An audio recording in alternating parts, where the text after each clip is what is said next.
What's up, guys? How's everyone doing today? This is Aftermath.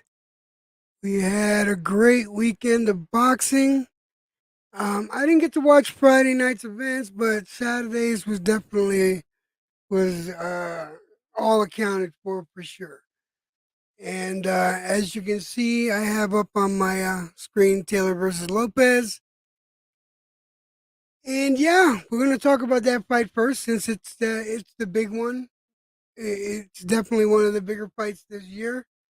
And I'm gonna say, like I said before, I'm not making excuses for anyone.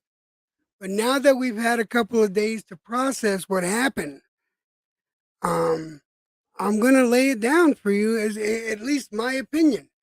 This old man's opinion of what happened in that fight. What was substantial? What this means, in my opinion, as far as what's going to go on down in the near future or further along than that. I'm not sure if I'm going to have a panel open because I'm not feeling that good. I want to say what's up to Nuz, and Nuz, stop worrying about the damn moderators. What's up, drunk Irishman, aka Carlos? How you doing, brother? Mad Dog H, how you doing? You in the house, guys? Please hit the like and subscribe on all that good stuff when you come in. Um, Also, we're gonna talk about that Mungia, the Reverend. I can't even say, I the Mungia fight. We're gonna talk about that because I hear a lot of conflicting uh, statements and the such. A lot of people disagreeing. Some people saying it was a robbery. Some people saying God damn, why can't I say his name? Some people say that Mungia lost, and I'm not saying that. But let's get on to Taylor. Let's get on with Josh Taylor and Teofimo Lopez. We're gonna start there. What's up? Get the smoke. How you doing, brother? See, you're here now. You make me want to fucking open the panel after I'm done saying what I gotta say. But here's the deal, okay? I said this before the fight. I said this about a week before the fight. I thought, and no, I'm not patting myself on the back. I'm just stating facts, what I said. Um, I had picked Lopez to win. I did. I had picked Lopez to win, and this was my reasoning, just so you understand. I thought it would go 12 rounds. I thought it would be by decision. And I said, "What's up, Burgess Meredith? How you doing?" I thought what I thought was going to happen is because of Lopez's ability to have that one punch power, to not, at the very least, knock down Taylor. I thought he was going to knock down Taylor once or twice because I was saying to myself, I think Lopez is going to get one or two 10-8 rounds. All right. One or two 10-8 rounds or one 10-7 round. All right. That's what I thought. But I knew it would go to distance. I didn't think Lopez would knock Taylor out because Taylor got a good fucking jaw. That being said, the fight was a tremendously good fight on Lopez's side. I also said in my prediction, it all depends on which Taylor comes in, which Josh Taylor comes in. Is it going to be the Josh Taylor that fought Catterall, or is it going to be the Josh Taylor that's been kicking ass and taking names? Well, realistically speaking, we saw the Josh Taylor that fought Catterall. That's the Josh Taylor we saw. I'm not taking anything away from Lopez. This was a very good day for Lopez. He was on his A game, but Taylor was not. And again, this is not making excuses. You have good days and you have bad days. This was definitely very similar to how he fought against Jack Catterall. What's up, Tony Boswell? How you doing, brother? Thank you for stopping by and showing support. But this was definitely the boxer that went and showed up against Jack Catterall, and he wasn't looking too good. He was hesitant. I think he tasted Lopez's power in the first few rounds. By round three, I think he got a taste of some of Lopez's power, and by round four, he was very hesitant to commit to throwing some combinations out there. He kept throwing single blows out there. You're not going to win a fight like that against Lopez. I don't care. I don't care what you say. In the first few rounds, Tony, in the first 2 or 3 rounds, Taylor did look okay, but he slacked off. He did. It was just all I saw was a repeat of Catterall. I'm just calling it like I saw it. You might have seen something. Yeah, yeah, you might have seen something different. You might have seen something different, but I gotta say it. I have to say it like I saw it. I thought that once he tasted once he tasted uh, Lopez's power, the same thing happened when he fought Catterall. He tasted you know, he got a little overconfident. He thought that he was going to run all over Catterall, and he tasted Catterall's power, and he was hesitant after that. You know, you remember the fight? I watched the fight, man. I remember. You know, once he tasted that power, he wasn't going to commit to throwing all them combinations that he usually does. What's up, SRG? How you doing? Ralph Unreal in the house. So again, guys, don't get me wrong. I'm not taking anything away from Lopez's performance. Lopez, he was on point. All right. Everyone gave him shit about his last fight, but again, fights make styles. I mean, styles make fights. Fights make styles. Good lord, styles make fights. All right, and that style was not good for Lopez. It just wasn't. But Taylor's style was hand picked for Lopez, and Lopez Teal took complete advantage of it, as a boxer should. The only thing that Teal did that made me mad was he started getting a little overconfident. I don't like boxers when they do that bullshit in there and like wiggling around and no, don't do that shit. Keep your guard up. Fucking keep throwing punches. And another thing he did that pissed me off was he started bitching. Stop bitching. Stop bitching and pointing to the fucking referee to check something out. He's there. He's doing his fucking job. You do your job, which is keep fucking punching. Keep punching. Keep your guard up. And those are the two things that pissed me off about Teofimo. But other than that, he was picture perfect. Tony. Oh, okay. Let me start highlighting these things. Hold on a second. Let me start up here. There you go. Much respect, Electric. Okay, yeah, I read that. I disagree. Taylor's on point. Yeah, no, I read that already. What up, Ralph and Real? Now I agree. Is there? What's up? Okay, Ralph and Real says, Jed, sometimes it's good to talk. I get you. I understand, but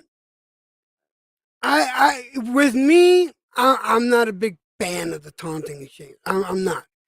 I'd rather a boxer be safer than sorry. You know, it's better to be safe than sorry, in my honest opinion. But I'm gonna say this. You know, I got a lot of shit. Not really a lot of shit. They teased me a bit because of my track record this year, but I remember going into Black and Brown saying I picked Lopez. All right, Black and Brown said, "All right, Jed's picking Lopez, EJ's picking Lopez. Everybody bet on Taylor." So I thought that was funny. That's about the most shit that I got from my pick. But the people that I know for sure that were with me 100% as far as Lopez winning was, I know it was me, was 150, and it was Outlaw Jet from Australia. And I just got to say, I mean, we all stuck to our guns and we all had our reasons, and it was similar. And the fight, I wouldn't be surprised if one of the judges, the one that scored it 117, 112, if he gave Lopez a 10-8 round or two, to be honest. To be completely honest, because that's what that score looked like, and that's what it should have been. I had it. I had it 9 rounds to 3. That's what I had. 9 rounds to 3. I don't know what you guys. If you guys want to type in the chat what you had it, that'd be great. But I had it 9 rounds to 3. I heard some people say 7-5. I heard some people say 7-5. Other people saying 8-4. I can't see 7-5 for the life of me. Let's talk about them judges' cards, though. I'm gonna say this, and I'm gonna say it. There was one judge. What the fuck was his name? Katie, you remember the judge's name that I was bitching about? Ah, fuck, it was the Spanish name. I'm not gonna stress over it right now. Puro, what's up, brother? How you doing? Puro's in the house. One thing I am gonna say is the judges, the two judges that had it, 115, 113. I don't know what fight they saw, but it wasn't the same fight that I watched. And I don't know what the plan was there, but there was no way that fight could have been stolen from Lopez because everyone saw it. Lopez won that fight hands down. I had it 11-2. I'm gonna assume you meant 11-1, right? But that's funny. That's some funny shit. What did Tony? I had an 8-4 Teal. Started dog walking Taylor at the fifth round. I had him dog walking Taylor earlier in the fifth round. I gave Taylor round 1. I gave Teal round 2. Taylor round 3. But Taylor got hit real hard by Teal in round 3. But I still gave Taylor that round. But after that, it was hands down. That was fucking Teal all the way. I can't remember. I don't got my book on me. I can't remember what other round I gave him, but I only gave Taylor 2 rounds. 3 rounds.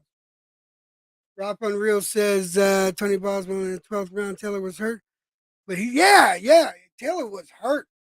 Taylor, let me tell you something. Taylor was hurt in the 9th round, and he was hurt in the 10th round. And then I thought for sure he was going to go down in the 10th, for sure. I thought he was going to go down in the 10th. And then that 12th round, Taylor just showed all kinds of heart. I mean, Taylor's heart was as big as fucking Plant's heart when Plant fought Benavides. Taylor was not going down. That's the heart of a champion right there. That is definitely the heart of a champion. But I'm sticking to my guns. The Taylor that showed up this weekend was the Taylor that fought Catterall. I don't know if he gets put off by someone else's power because he fought a slobber knocker with Regis Progress. Let's all just call it what it is. He fought a close fight with Regis Progress. Now, if that boxer would have came out, then I think Lopez would have had a little more trouble. I still think Lopez would have came up on top. Well, maybe not with those judges' scoring cards, but I still think Taylor would have Lopez would have came up on top. But there's an inherent difference between the person that fought Prograis and the person that fought Catterall. The one that fought Catterall is who showed up for Lopez. And again, please don't take that as me downing Lopez. Let's see. Tony says, yeah, Teal caught Taylor coming in the 3rd round, and he became real. Yes, exactly. I'm glad somebody else saw that. Exactly. Yep. Yeah, he constantly made Taylor reset, and you're right. You're right. And that was the beginning of the end for Taylor, is when he wouldn't come out and throw those combinations. Just he has to throw hands, man. And fucking Lopez was throwing hands, feet, elbows, and let me say this. All right, even though I know Taylor, even though I know Taylor has been accused of being a dirty fighter, let's not pretend fucking Lopez didn't throw a couple of elbows out there too. I'm gonna say this very clearly. All boxers will do what they can get away with. Some more often, more than others, but all boxers, do what they can get away with. So let's not paint this perfect picture of Lopez because it's not that way. I'm a realist. I look at the real fight. I don't sit here and sugarcoat shit. But I'm also not going to sit here and argue with it about it. I argue with it because the proof is in the pudding. The video footage is up there. Both these men threw elbows. fucking, fucking Tio just like pushed Taylor like, motherfucker, you ain't intimidating me. The way he pushed Taylor back, did you see his eyes get fucking wide? His fucking eyes got wide. So this motherfucker did not just push me back. Fucking Teal was saying, nah, mofo, you are not trying to intimidate me. What's Robert? Yeah, I also think being dirty is survival. Yeah, it is. It is a survival instinct. It is. You do whatever you got to do to get through and get past that round at the very least.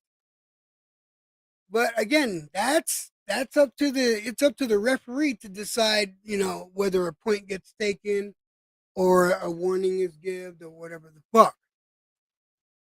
But I'm gonna say this. Right now,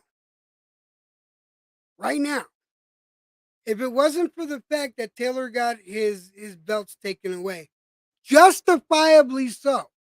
Let me repeat that. He shouldn't have had any belts for not fighting for 15 fucking months. And he still had a belt. That I was not pleased with that. But the fact that he fought somebody and he fought Teofimo, let's get this straight. Taylor was the man at 140. If it wasn't for politics the way it is and the way it has been, right now, Lopez would be undisputed at 140. He's not, but he would be. So he is the man to beat. What's up, Mr. Pads? How you doing? So right now, Lopez is top dog at 140. Lopez is top dog. All right? And nobody can talk shit on that. Now, Regis Prograis is going to be a problem for Lopez. That's going to be a good fight if that fight ever happens. But let's look at what possibilities are out there right now. Haney is a possibility right now. Tank is a possibility right now. If he fights either one of those two, Tank would be the moneymaker. Haney would be the legacy. Plain and simple. Now, I don't see Lopez coming down to 135. And I don't see Lopez trying to pull a catchweight. I don't care what anyone says about Tank being the face of fucking boxing. No, he's not. Tank has only fought fucking glorified prospects, and that's it. I don't know how to put it better than that. He has fought nothing but glorified prospects. That's it. So I do not see Lopez playing these games with Tank and doing a catchweight. What's up, Jack? Oh God, what does this motherfucker got to say now? Jack, oh God, here I have to go again. Reminder to all: this is Jed's channel. Respect him as well. Show your thank you, Jeremy. I appreciate that. I appreciate that very much. But let's not sugarcoat this. I do not believe Tank is the face of boxing. There are those that do believe. There are those fans of Tank that ride all over his nuts. I'm not one of them. I do believe Tank is a very gifted individual. He's a very gifted young man, but he has not hit his potential because he refuses to cross the street and fight the top five, the top five ranked in his division. That being said, I do not feel Lopez is going to play those games with him as far as catch weights or coming down any kind of. I do believe Tank is going to have to come up to 140 if that fight happens. Oh, what's up? What's up, Andre Rodriguez in the house? How you doing, brother? That all being said, that all being said, the next possibility is Devin Haney. Devin Haney, he could, he has the option because he is the undisputed at 135. He has the option of going up and challenging Lopez. Submit the paperwork and all that good shit. How that works, I don't know. That's over my pay. That's beyond my pay grade. I don't give a fuck. But if that happens, I can see something like that happen. I think that would be a great fight. I think it would be good for I think it'd be great for boxing. I think the hardcore and the casuals would love that fight.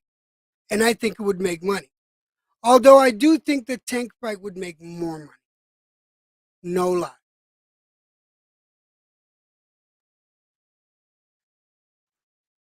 Now, what are the other options for Lopez? Let's look at who's in the running. Let's open up this tab real quick. All right. Give me a second. I'm looking this up. I just want to see who's in the running right now.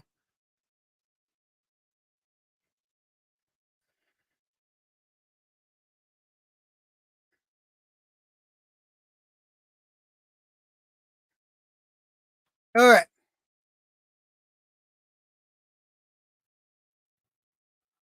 The takeover. There he is.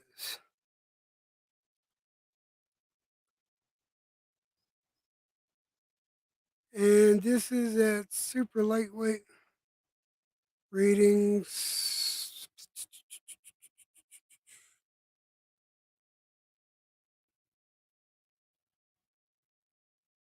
There we go. All right. So submit.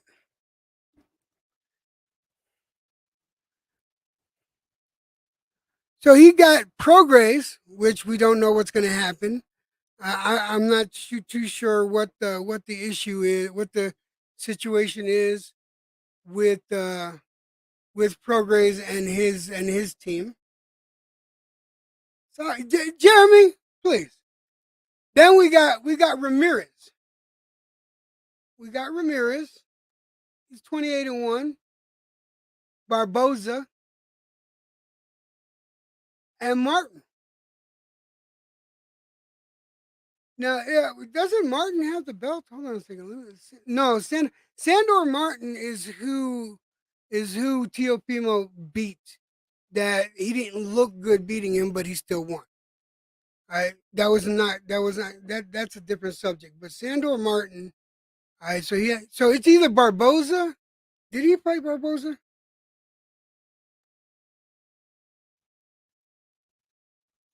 Word in the street is that he might go get the Saudi money like AJ after a short retirement. Question is who will go there as well to fight him? That's a good question, Rodriguez. That's an absolutely good question. Um, fuck, I forgot Rolly got a belt. I forgot that's depressing too. To know Rolly has a belt. Rodriguez also says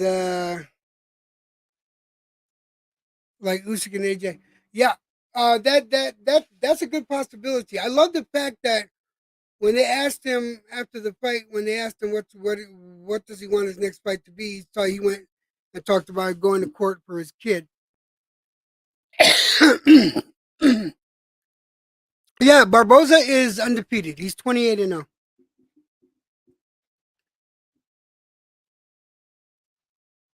So Barboza, he could just make it. What's up? What's up, Feliciano? I haven't seen you in a minute, brother. How you been? He could go after easy picking. He can go for the low hanging fruit and just but not treat it like low hanging fruit because he still punches hard. Is go after Jesus Christ. Why can't I remember these people's names now, man? Um Rolly. He could go after Rolly.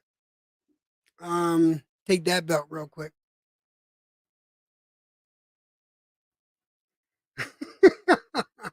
Hardest working farmer in the biz. There you go. Yo, by the way, Tony, you got to get a hold of me. Are you you wanted to talk to me about the house and shit like that? Let me know. Hit me up later. Shut up, man. I do not suffer from vitamin brain. Let's see. Barboza needs to fight Ramirez or Devin Haney before a shot at Tio. But Barboza is 140. Barboza's in the 140. He's in the same division as Tio. So he can't be fighting Haney at 135. He's at 140 right now.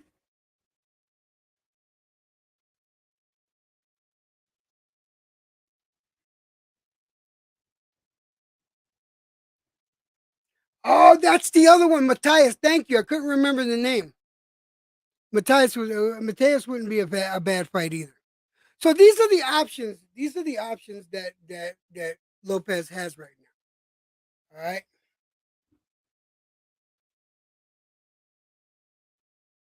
All right. Give me a second. Here you go.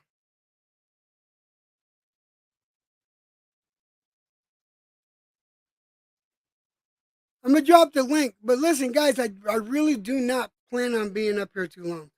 I'm sick as fuck, but I'll do it for you guys if y'all want to come up here and talk. I know that I know Tony's gonna come up here and drop a link for me. But if y'all want to come up here and discuss the fights, because now I want to now I want to talk about the Munguia fight. Yes, let's talk about one of the greatest defensive boxers in history, Jaime Munguia, who he has the reputation of blocking punches with his face, and he proved it on Saturday. But all joking aside, that motherfucker got an ironclad chin. Yeah, Tony, here you go. What's What's up? going on, Electro Jed? Much respect, my brother. Much respect to you, Tony. How you doing today, brother? Good. Fishing to shut it down. We're starting to get a little bit of rain. Hold on, let me see how. Let's see. Yeah. Let me drop my Gmail for you, Electro Jed. That way, you can contact me, brother. All right, cool. Hold on. I'm not too good with this, but Don't worry. Take your time. You know what, Feliciano? De La Hoya's trying to get his fingers into fucking Teofimo's business too.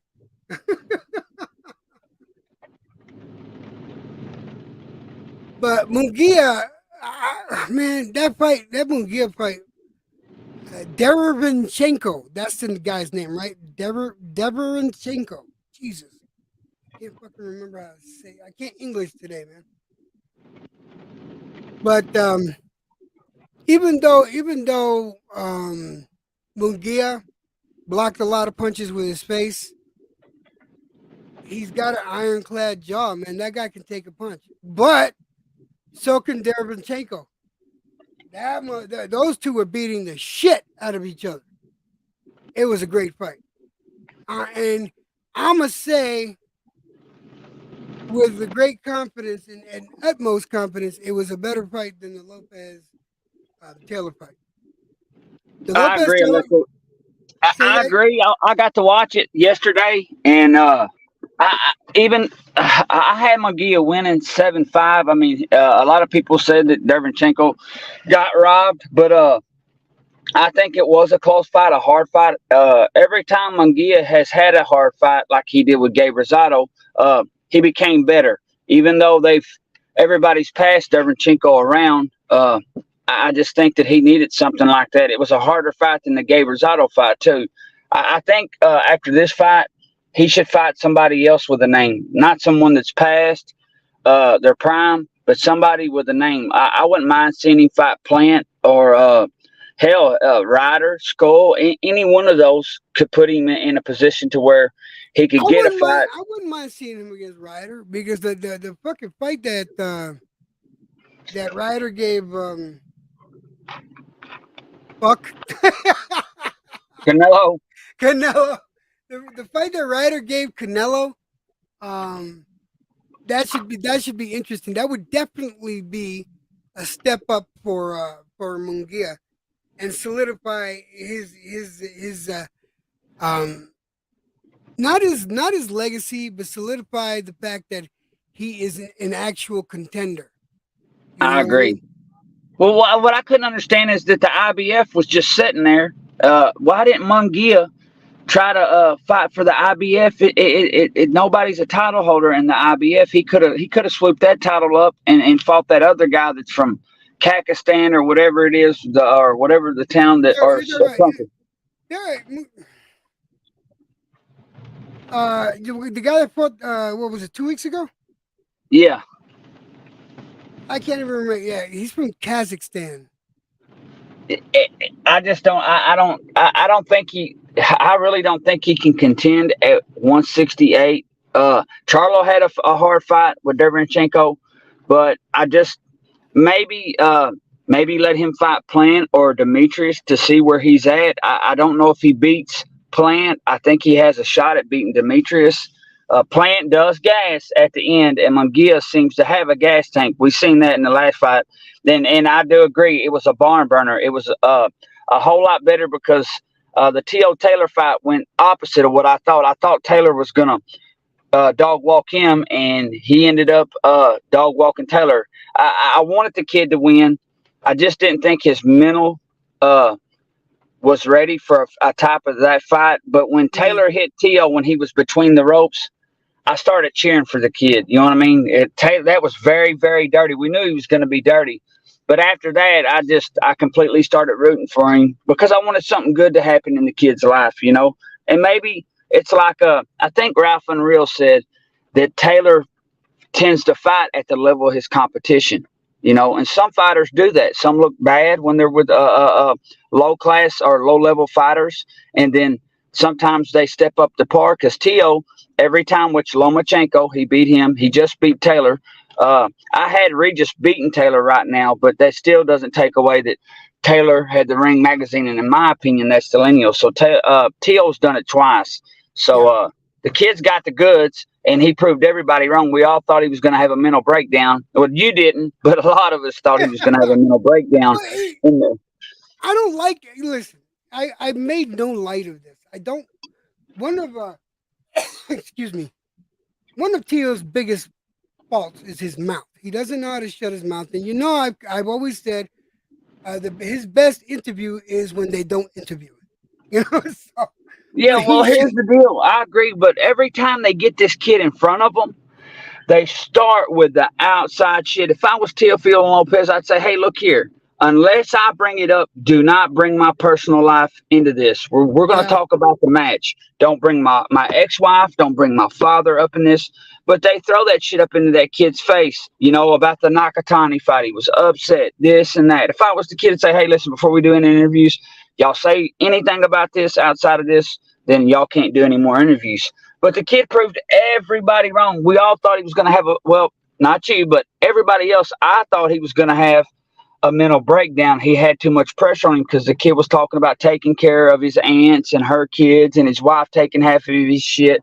But listen, it seems like when the kid is at the highest level of boxing, even though he has all this pressure on him, he stands out. Because listen, after the third round, when he caught Taylor, Taylor was trying to cut the ring off and push him backwards. And when he caught Taylor with that right hand, you could see Taylor. It was like his chest. It was like he just He's like, well, wait a fucking minute, I can't do that Exactly, again. man. And it was Exactly. like every other 45 seconds, T.O. was catching him with that right hand. Every time Taylor tried to set up with that left, T.O. made his ass reset. He turned him. I mean, he fought the perfect fight. Never had his head on the line. Good movement, good feet work. Now the ring IQ, I think he's good at that. But I'm like you. I hate that showboating because when you start showboating, sometimes you get caught. Oh yeah. And I'd hate to see him get caught. What's up, Bruce Gas is in the house. Salute my brother. What's up, Bruce? I can't wait to talk to you again, brother. But yeah, salute to Bruce Gas is in the house. I gotta say this. My big thing is everyone talks about the loss that he had, myself included. I talk about it a lot, myself included. The loss he had to Cambosis. What Teal lost the belt more than Cambosis won it. The belts. Understand what I'm saying? Teal was I not agree. concentrating. He was not. He did not concentrate on that fight at all. He was too busy arguing with Devin Haney and planning for the future instead of focusing in on what you need to focus in on. And you can never count somebody out like Cambosis. And I agree. That was just like Joyce with Zang. Joyce overlooked Zang, never brought nobody into his camp to even try. Exactly. And he overlooked at him. And what Teal was looking at was trying to get towards Haney and stuff. I'm not going to take away from Cambosis because Cambosis had a hell of a fight. But I do agree. Teal beat himself in that fight, in my opinion. Yes, Cambosis fought a good fight. He pressured. He thought a lot of. It was a high volume fight. Uh, and I'm going to say this. And I agree with Eliezer in the chat. I don't mean to get off topic, but Derevyanchenko did put hands on Munguia, but Munguia put hands on him also. But Oh I just yeah, think yeah. I really think the kid, he proved a lot of people wrong. I was happy for him. I was glad to eat crow. I'm like this. I like this, and don't get me wrong. I like to see him pass the torch out with the old, in with the new, because it keeps the sport fresh. It's not stagnant like Jermal. And that's another thing. They let Jermal stay out for almost 700 days. Why isn't he fighting? Well, Ronnie Shields said on Warwick Radio that he's not mentally capable of taking a fight right now. Well, what the fuck about this child that had all this shit going on during these fights, and his parents and his wife and all this shit? Why at the Cambosis fight? Why didn't they say, you know what? Cambosis was the mandatory for this belt, so he should have just vacated that belt, let Cambosis fight somebody for that belt, and then come back when his mind was right. This favoritism shit, it really makes boxing look pathetic. The politics again. The politics of boxing for me is way over my pay grade. I'm tired of trying to figure it out. I'm no longer going to try to figure it out. I'm just going to look forward to the fights that come up, talk about them, because if I start going into that mindset of the politics of boxing anymore, I'll get so frustrated, Tony, that I'll leave it again, like I did, I, like I did 20 years ago. Jed, listen, I left it from 2006. I did not come back to boxing till 2000, which I watched it every now and then. But to sit and talk and listen to people talk, I didn't come back till 2013. And I'm like you. When you start bringing the politics and the bullshit and these sanctioning bodies into it, it fucks boxing up bad. And it's not like it used to be when they pension for a fight. They became mandatory. A lot of these fighters didn't get to just do a lot of. See, what's happening now is they get to do too many voluntaries. Like Canelo, no disrespect, but he should be able. He should be able to handle his business at 168 before going up to another division and getting a title. That's what I'm saying. If we Exactly. start talking politics, it fucks the sport of boxing up. So I'm like you. I like talking about the fights that are happening, maybe the fights that'll come up. Everybody's saying that T.O. From my understanding, I thought that was T.O.'s last fight under Top Rank, because at the Loma fight, he signed a 3-fight deal. So that meant Cambosis, Martin, and Taylor. So his contract's up with Top Rank, if I'm not mistaken, and they're Yeah, he's a looking free for other. agent now. Yeah, He's that's what definitely I a free thought. agent now. There you But go. what Good. what he does, what he does though, I think is going to be highly dependent on what his father tells him, and that bothers me. But it is what it is. Again, that's above my pay grade. I'm not going to get into that anymore. But I am going to say this: I'm looking forward to his next fight. And Mateus is a good idea. Is good. I would love to see a pro grade, but he could go for the low hanging fruit. Yeah, he might, but well, here's the deal. Regis is with Matrim, which is you might as well say the zone. So I thought Matthias was going to sign with Matrim, but I don't know who he ended up signing with. But if I was To, that's where I would go where the belts are. There's one at PBC with Rolly, which that's easy pickings for To. Mhm. Is he going to start doing one fight deals, or is he going to start, doing another? And then again, he might not leave Top Rank. He was getting 2 million a fight, and not to bring the money part up in it. But now that he's beat Taylor, his worth has shot up, and the kid deserves it. So whoever he signs with, I hope the kid makes his money because he has Yeah, a family now with a kid. But I want him to get somewhere where the belts are. I think To beats Matias. I think Regis and Tio is a 50-50 fight. I do think if dude, I Tio got, can fight. I got pro grade like a cunt hair. I mean, seriously, a cunt Yes. hair above Tio. Yes, brother. That It's listen, I that got it. fucking close. Yeah, I got it 51-49. You know what I'm saying? Because Regis is a whole different animal, and Regis has evolved since the Taylor fight, just like Jack Catterall has. Yeah, So yeah, I've got it Regis, T.O., Jack Catterall. yeah. I think T.O. could stop Jack. I got Matthias at 4. So I think the what needs to happen is. I hope they're not lining Rolly up for Tank to come out and fighting. Hopefully Ryan fights Rolly and snatches that belt. So maybe Tio, because I don't know if they're friends or whatever it is, but I'd like to see Tio and Ryan. And I'd like to, they call Tank's name, but I just don't see Tank fighting at 140. I really don't. Tank, I think, is at the perfect weight right now for his size. To be completely honest, he did fight at 140 once, didn't he? Yeah, he fought at 141 at once, and that was against Barrios. Or you can say it was yeah, it was at 140 with Barrios. But to me, here's what I think. I think Regis's styles make fights, and a lot of people, including you, Jimmy, and Big Say So, said that Taylor's style was handmade for Tio, It and I is. just Yeah, thought that the kid wouldn't figure it out. But by the third round, you could see that Tio had his timing and rhythm down. So when Taylor went to set up with that left, he was catching him with that right hand, yeah. and I just think Regis being a pressure, a constant 1-2 and a 1-2-3 top fighter and works the body. I think he's going to have to try. I think Tio will have to fight off the back foot, but I also think that Tio will catch him just like he was catching Taylor. I don't think Regis has the movement like Taylor does, the head movement.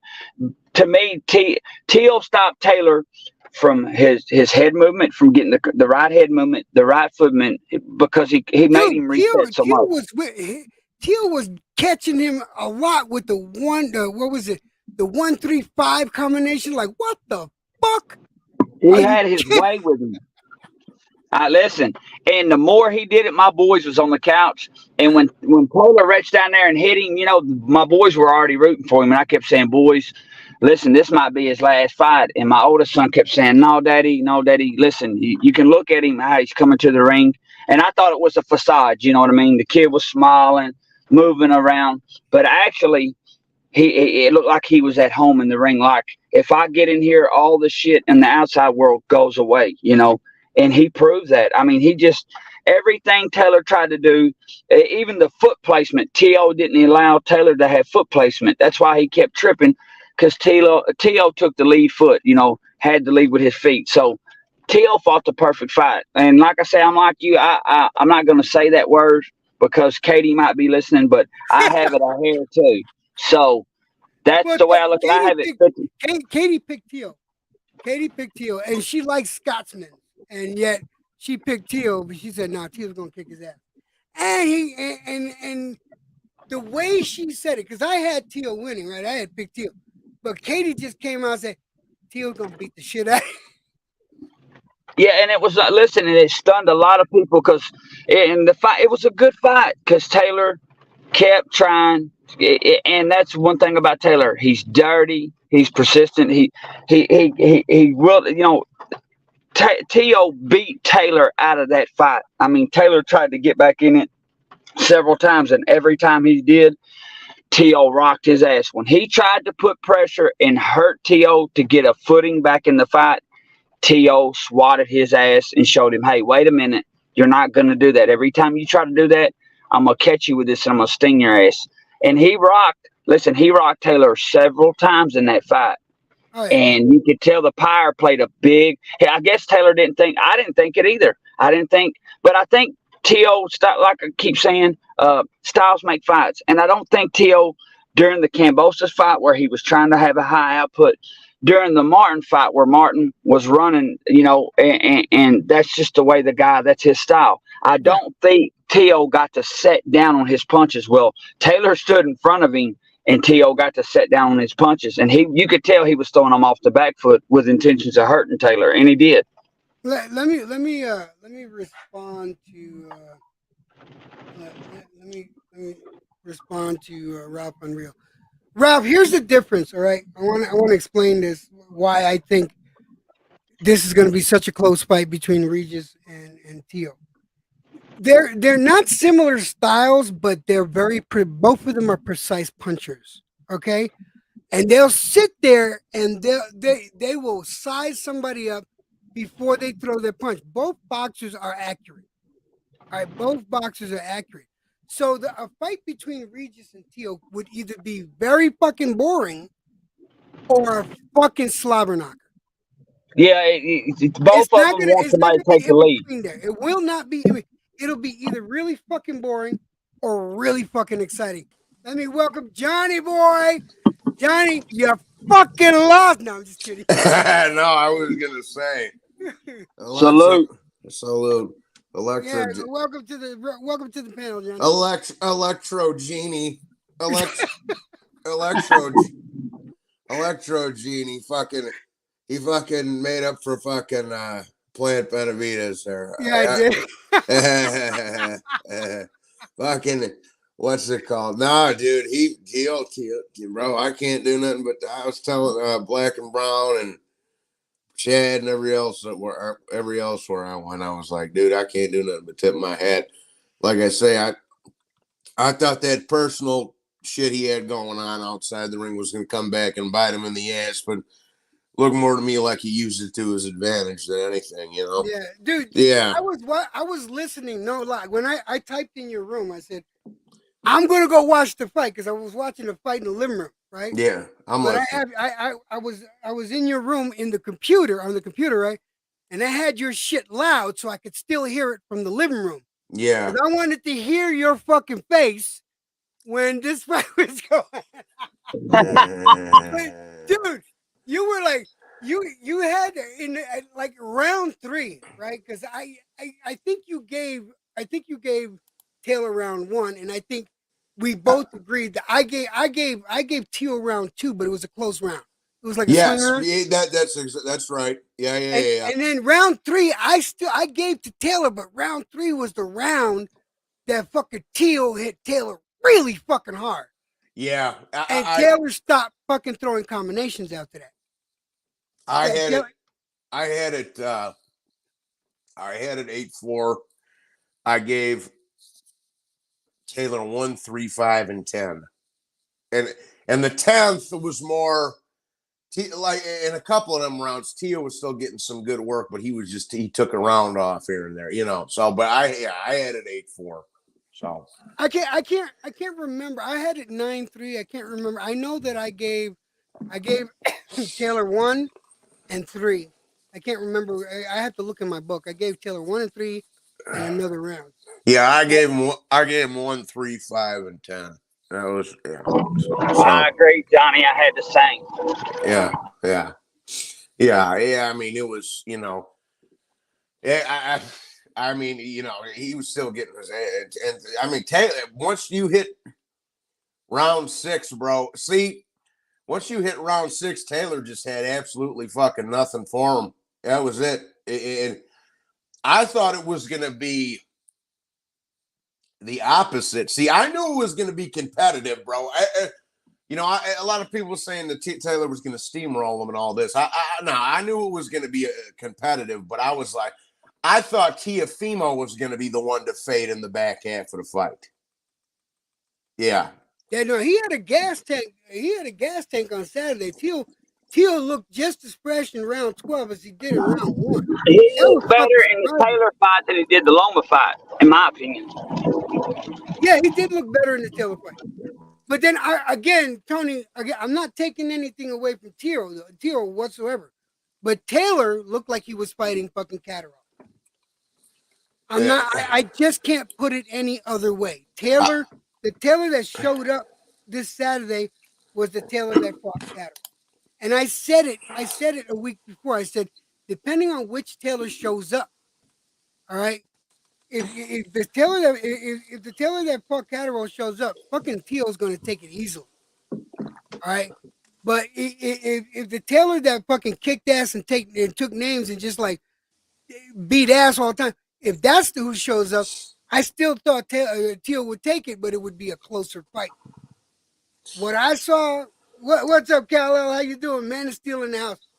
But what I saw was that Catterall fight all over again. Yeah. Because if you remember, he had knocked Catterall down early. Right? And he thought he was going to roll over. And Catterall, I think it was either the 4th round or the 5th round, Catterall hit fucking Taylor so hard, Taylor stopped with the combination. He was hesitant, the same way he was with Teal. Yeah, he's fucking I think he's done. I don't know if he's done. I think what he should do is fight Catterall. I was just gonna say that. I was gonna say have one more big fight with Catterall, see how the chips fall. And I don't think he's any good at 140 anymore, y'all, to be honest with you. And here's the deal. He's 32 years old. You got Virgil, Stanionis, Butayev, Enos up there. You've got a couple other guys at 147. And I think the only person that he might even give a fight to, which he might lose, would be Boots. I don't think he contends with Virgil. I sure don't think he contends with Stanionis or Butayev. So I don't know where the kid goes. Maybe the man goes. I'm 14 years older than a Taylor, but maybe a Catterall fight would be good. I mean, it might get him some money, but I think Jack Catterall beats Taylor right now. I mean, because he had a damn good fight 2 weeks ago. Yeah. Yeah, no, 2 weeks ago. Yeah, Catterall. Mm-hmm, yeah. Catterall proved he wasn't a fluke. Yeah, I mean, that version of Taylor shows up. All them boys beat him. To be fair, you know what I'm saying? Like, but I think for redemption, I do think that Taylor needs to fight Catterall again and redeem himself against Catterall. If he can beat Catterall, I got Taylor beating Catterall. I think Taylor just did that classic shit and didn't pay attention to Catterall and didn't go in there with bad intentions like he usually does. I think if they fought tomorrow, I think Catterall would whip his ass, bro. To be honest with you. I just think that 140 is killing. Well, I'm not trying to take away from Teal, but I really do think 140, because I got to go back and watch the weigh-in, trying to see, maybe it was the weight cut or something. He came in at 139. And I mean, he looked okay, you know what I mean? And everybody said he looked ripped, this and that. Yeah, he did look okay. But you can tell in a person's complexion, if they're dehydrated or they don't look good. But I just think that 140's I just don't think he's no good there anymore. And I think maybe he might have 1 or 2 fights at 147 because of his name and what he did at 140. because the guy had a better run than Crawford and Mikey at 140, in my opinion. The way he won it with the Super Series, Regis, Ramirez, and all of them. You can't take away. He's a Hall of Fame guy, y'all. Even though they're gonna say, well, all he did was win undisputed and was lineal Ring Magazine. But I think Taylor goes into the Boxing Hall of Fame. I just don't think he can do 140 anymore, and I don't think he really beats anybody at 147. Maybe one or two fights and then call it quits. I don't know. If he straightens out, and maybe he could do something at 147. I'm not sure what. I'm not sure who he could beat. But How do as you far think- as far as the top let me ask you 10, this, say again. Let me ask you this, and I'm going to ask Johnny Boy too. Do you think by him moving up to 147 that he might be like Smith? He needed to move up, because Canelo beat the piss out of Smith. Okay, he moves up and now he's knocking people out. Do you Yeah. think that might be, the type of situation that Taylor's in?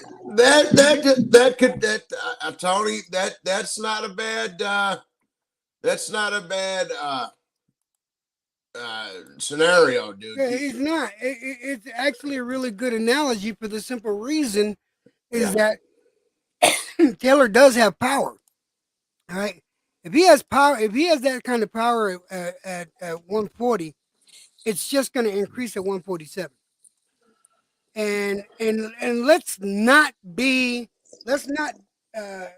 ourselves. Let's not fucking get out of reality here. But fucking Taylor hit Tio really hard a few times. Yeah. Tio just got a really good job. Well, and I think, dude, and a lot of that. Well, I don't think it's so much Tio's job, bro. I think it's that his power is diminished because he's fucking having a hard time making the weight. Because you got to remember, Tio. I don't think Tio is a weak jaw or anything, but he ain't got the best chin either, bro. I think Taylor's just a little diminished at 140.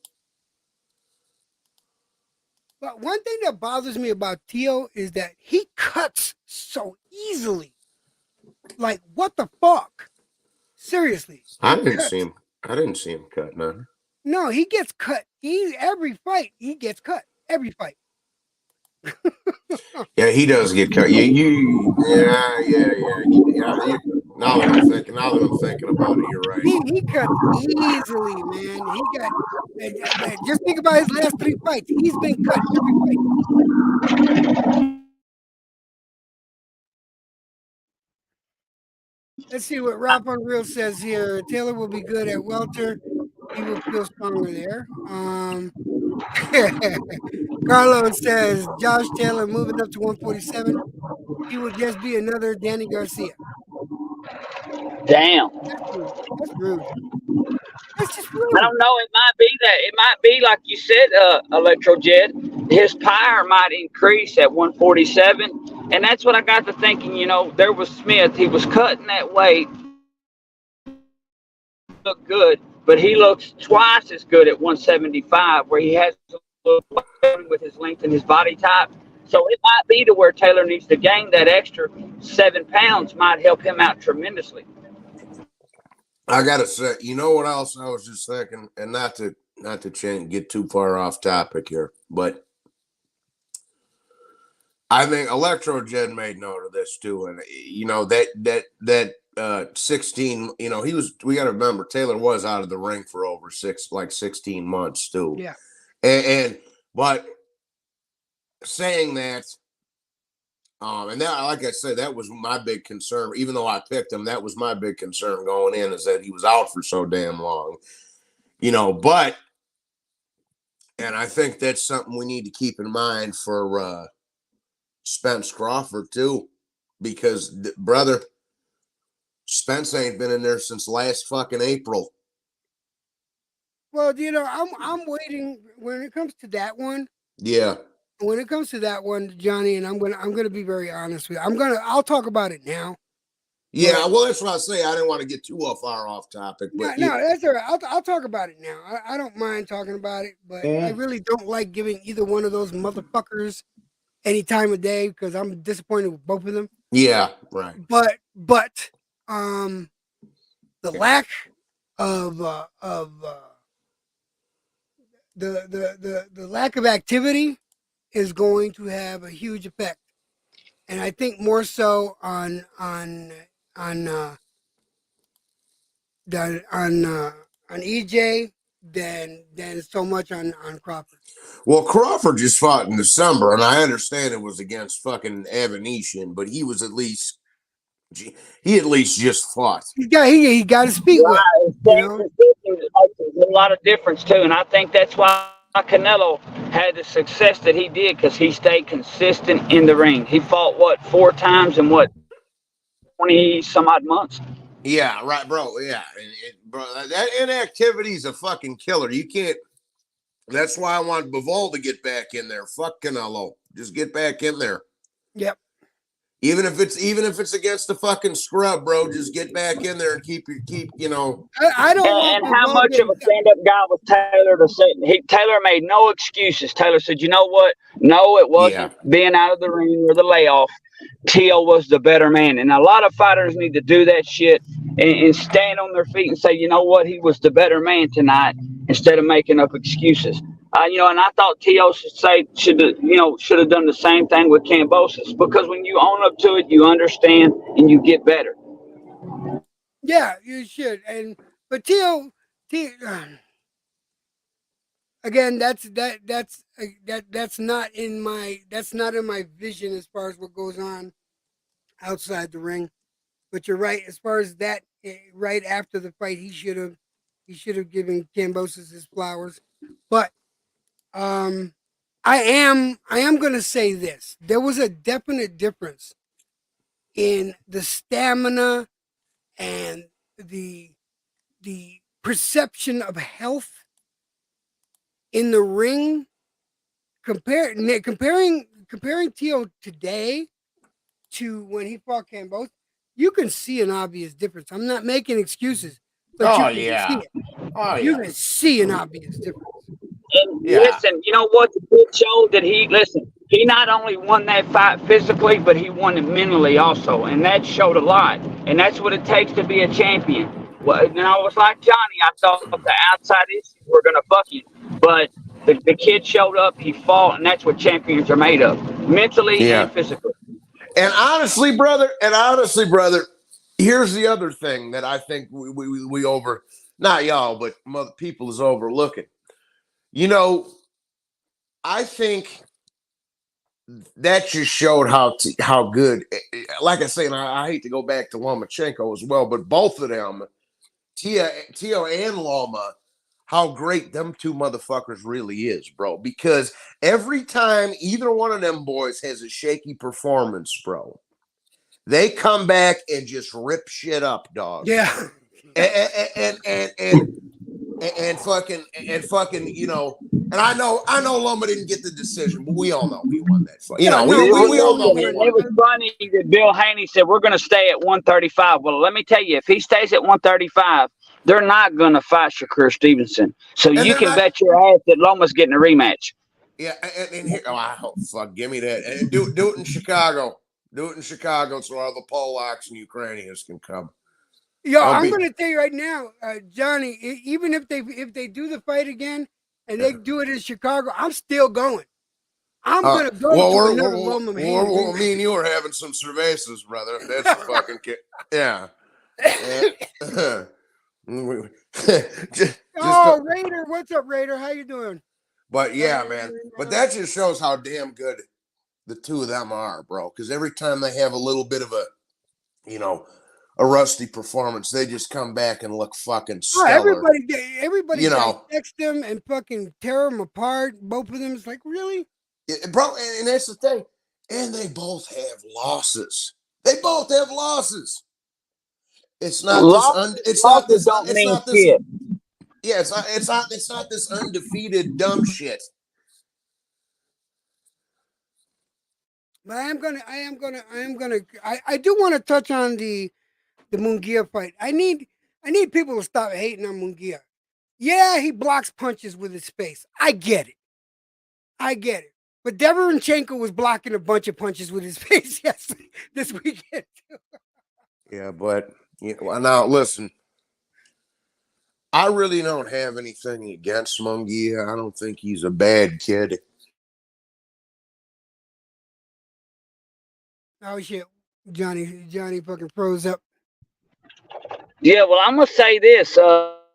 I like the kid. I also think iron sharpens iron, and like I said, the Gabers Auto fight, he came out better after it. This fight, Derevyanchenko, he did put fucking hands on Munguia. I mean, he put hands on him to where I almost had him winning, but I think Munguia pulled it out the last 4 rounds. But yeah, I don't want to see no more. No disrespect. I don't want to see no more cab drivers. I don't want to see no more tomato cans. The guy has over 30 fights, and it's time to start looking towards bigger names. Like I said, he's at 168. We got a guy that's undefeated. Undisputed in that division. He needs to start calling out the top 5 in that division. Give me Plant. Give me Bro. one mandatory. So I. Oh shit! Sorry. Fucking bro. No, he's got over 40 fights, bro. And here's the thing. Oh, I know that. I was just saying, after 30 fights, you should have done fought for a fucking belt, man. Yeah, right. And fucking and like Munguia's, I don't have nothing against Munguia, but they need to quit holding his fucking hand, bro. Either you know, and that's the thing. Tony just keep clicking out, but he's lucky that Derevyanchenko's 40 years old. Otherwise, he would have lost that fight the other night, Electro Jet. I don't know if he's. You know what? I don't doubt that. You know what I'm saying? I mean, I do not doubt that. Derevyanchenko was, in his prime, was a fighter to be feared. I thought he beat Golovkin. I thought he beat Triple G. I thought Derevyanchenko beat Triple G a few years ago. I didn't see that. I thought Triple G won, but it was a good fight. It was a close fight. It could have won either way, but Matt Chad, yeah. To get the fucking training wheels off Munguia, bro. I mean, they should have done that fucking like 6-7 fights ago. And given the fact that Derevyanchenko's 40 fucking years old and he's been in 100 wars, you should have been able to tune his ass up, but you want life and death with him, bro. It's that simple. It's that fucking simple. But the thing is, I'm not going to take it away from Derevyanchenko because here's the thing. He's never had a bad fight that I can remember where I don't see him having a bad fight. So yeah, he's 40. I get what you're saying there, but the fight, this was definitely a huge step up for him, for Munguia. So, but Munguia really needs to, if he runs into the wrong puncher. Janabek runs Mexico. Janabek runs Mexico, and he also runs Houston. He also runs Houston, Texas, and Providence, Rhode Island. See, because it's stuff like that that bothers me. Everybody gave Janabek a lot of shit because the fight before last he didn't look good, but then nobody gave him credit for that fucking beautiful knockout he gave last month. That was like, God damn. That was one of them. It was like, God. That was one of them. Yeah. He fucking. Janabek owns Munguia. But I think if Janabek was to fight Munguia, I think, Munguia could find a good job bringing Janabek his towels and water while he's in the middle of training. You're such an asshole, man. I think like a good little boy. Good little boy. Once hating on the fucking Mexican fighter, man. I like a good little boy. I think he could bring, make a good living off of bringing Janabek his towels. I think if Janabek and Munguia had met at 160, I think it would have been a good fucking fight. I do too, but I think he would have fucking lost. No, now, don't get me wrong. Janabek has some flaws. Oh, he's not. Nobody's perfect. Yeah, he's got some flaws. he has some. Oh, he's got some chinks in his armor too. Oh, I'm not. Yeah, I'm just trolling, bro. I'm just trolling. I know you're trolling, man. I know you're trolling. Yeah, I'm just Oh, trolling. what's up? What's up, Monte? How you doing, brother? But I am Fucking going to say this. I am going to say this with utmost confidence, though. what up? I do not want to see. I don't want to see Tio fight fucking Rolly. No, 'Cause dude. Here's who he's gonna fight. Electra. Here's who he's gonna fight next, bro. And I think Top Rank were already kind of alluding to it because they had him at the fight and they interviewed him. He's gonna fight Jose Ramirez next. What's up, T-Mill? what about Mateus? No, because they're with different promoters, bro. Ramirez is with Bob. Unless Tio leaves, then we're having a different. If But Tio Tio leaves, right now, Tio's a free agent. Right now, technically, he's a free agent. nah, is he? Is Yeah, he? he is. He's done with his 3-fight deal. Bro, he had a lot more than a 3-fight deal. He's been fighting on that fucking. Now, I thought it was whatever. a 3-fight deal. All right. Well, let's say that's true, and he leaves. I think he does go to PBC. I don't think he's going to fucking Matchroom. I think there's more fucking fights for him at PBC. You can fight Matias, Ryan, Rolly. Wouldn't that be a disaster if he went there, though? That'd be crazy. Why would he do that? Well, what's he gonna do? Go with fucking Matchroom? No, I'm saying that Matchroom would be disastrous for him. Oh yeah, I mean that dude. Listen, bro, and this is what I said the whole fucking time. I don't want to hear, and I like him. I like the guy, but I don't want to hear Prograis crying no more about how I can't get a big fight and wah wah wah wah wah. Well, bro, you signed with the promoter where there's no people in your division, bro. That's your fault. That's your fault, bro. It's kind of reminiscent to what Boo Boo did.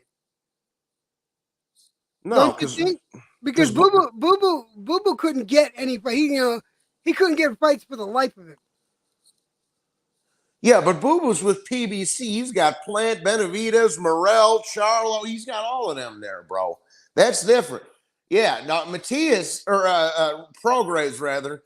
He could have went with fucking. He could have went to PBC. There was a Tank fight there. If Tank grows a pair, Rolly, Matias, or he could have went with Bob. He could have had Tiafimo, Taylor, Ramirez. But he went with the fucking.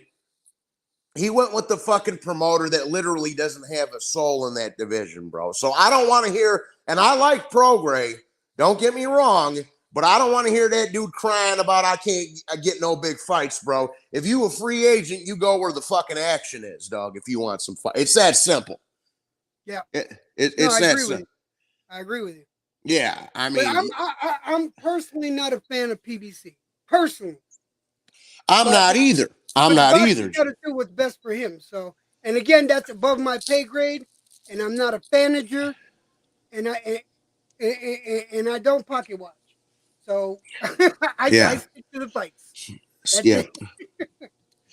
Yeah, Prograis needs to fight. I don't know why the fuck they must have gave him a lot of fucking money because career-wise, I'm not saying money-wise, but career-wise, that was the dumbest fucking thing he could have done. Does Matchroom have any deals with DAZN or anything like that?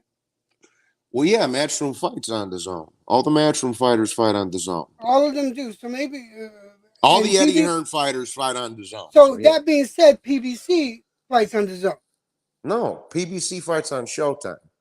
On Showtime, but I thought Showtime and DAZN. Why do I got Showtime and DAZN fucking confused with each other? I don't know. Why do you got them confused? I couldn't tell you that. I don't know, brother. You gotta. Yeah, because no. It's two different. I don't know. I don't know why. Well, and then these fucking casuals will say, okay, like who? And here's the thing. Who's there to fight for Prograis? Because here's the thing, bro. You can't do a cross-promotion deal unless both fucking parties involved are big enough, bro. Because they only did that twice. or three. Well, unless you want to throw Pacquiao Floyd in there, they only did that, twice. One with Wilder and one with Wilder Fury and one with Ryan and Tank. Wait, You know what? didn't Hold Canelo on. do a cross promotion? No. I thought he did. No.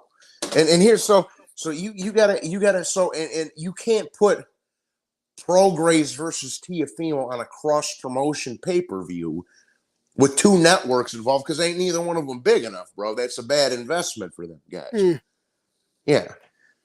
So yeah, man, it's not like well we can nah, man. Nah. Here's what my lack of knowledge with the fucking business end. That's how come I don't get it. I just don't. I hate it. I don't like getting involved in it. Nobody likes it, Electrojet. It's fucking retarded. That's why everything. Remember when excuse my French, but remember when all the fucking. I know you don't like to hear this, Electrojet. Pardon my French. But you remember when all the black Nazis were happy that fucking HBO got out of boxing? That pissed me off. Okay. Now fast forward 4 or 5 years. How does it look now? Horrible. Remember they were all celebrating. Yeah, HBO's out of boxing. No more racist Jim Lampley and Larry Merchant. Woo! Now it's fucking yeah. Now it's I shit. bet they're fucking kicking themselves in the ass now. Yeah. Well, not HBO. They said, fuck this. Y'all don't want to fight each other. We're done putting these fucking shows on. We're out. Peace. We're out of this motherfucker. Peace. Right now, my wife is threatening to kill one of the dogs because he won't listen. So I'm listening back here to my wife. Just like, I'm going to beat you like Tio beat fucking... Okay, pinch you, punch you, and I know you don't like me or whatever, but saying Matthias, Tio, and Ryan will all be at the zone soon. First of all, you dumb fuck. Ryan already is on the zone. He fights on Golden Boy. The Golden Boy cards are on the zone. Matthias and Tio, you can't say they'll be there soon. We just got to see what happens. We don't know who them motherfuckers are going to. We don't. And Ryan's already there, bro, because he's Golden Boy. Let me do my one thing that I do. Guys, do me a favor. Put the banner up there. Please hit the like button, share the stream if you can. Drop the kid a super chat. Drop the kid a super chat. Drop him a super chat here. Yeah. Oh, and by the way, guys, I am at. Let me look. I need to look. I am at 967. Can we get me to 1,000 this month?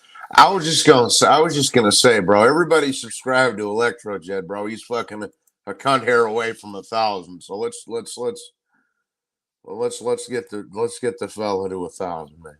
Yeah. But that being said, that's the only time I'm going to say that. I just want to say, I want to also apologize that I haven't been on. I have been sick, and I still am sick as fuck. Yeah. If you How you can't hear the feeling? raspiness in my voice, I was gonna say, there was just no way that I wasn't going to do an aftermath on the teal fight. I missed last week. I just wasn't feeling up to it, but I was gonna pull myself out of a deathbed today to do today's. yeah. I don't give a fuck. Yeah. I'm, like I say, we got the rest of the month's fucking slow too, man. Wait, no, it's not. Yes, it is. Yes, it is. Yeah, it is. The rest of the month. There was a fight that I was looking for. Forward to. Give me a second. Let me see how slow you're talking about. So we got Clark. We got Clark. No, we got Prograis and Zaria. That fight's ass crack. Come on, man. But it's Prograis, man. I like watching. See, the one thing I like about Prograis is that he's like a surgeon. He's like a fucking surgeon, man. I don't know, man. I like him.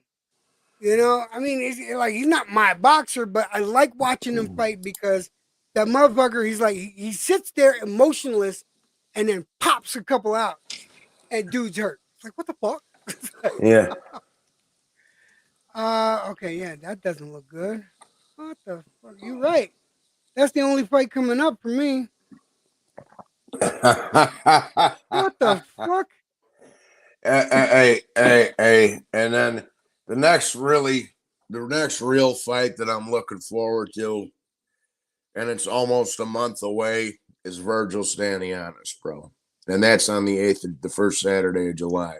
Well, is it? Well, Tim Zoo's fighting this weekend. Yeah, he's fighting a fucking jabroni.